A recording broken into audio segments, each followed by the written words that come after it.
কথা বলতে পারি না বলে আমার তেমন কোনো বন্ধু নেই, আমার কথা শোনারও কেউ নেই। আপনাকে অনেক ধন্যবাদ।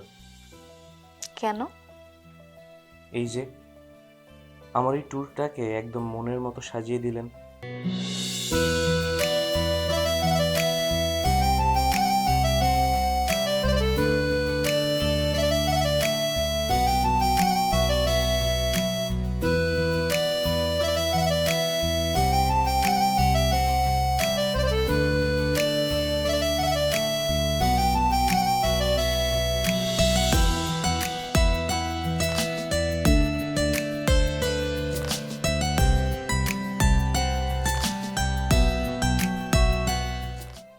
আপনি না থাকলে আসলেই বোর হতাম।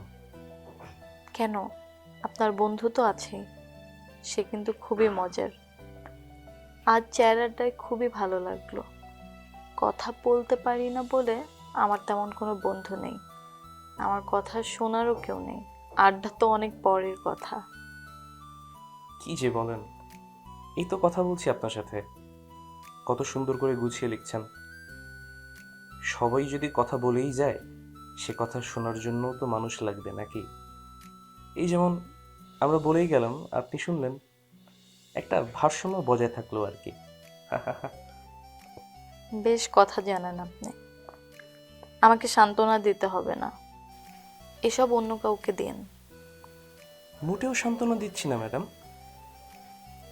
আচ্ছা, আপনি কবিতা ভালোবাসেন? হুম।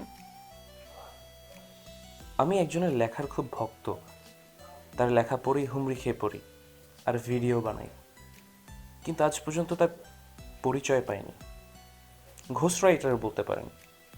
মানুষ কত অদ্ভুত হয়, তাই না? আচ্ছা, খোঁজ করেননি তার? করেছি, কিন্তু অনলাইন তো, ব্লগে লেখে। নিজেকে আড়াল করা খুব কঠিন না।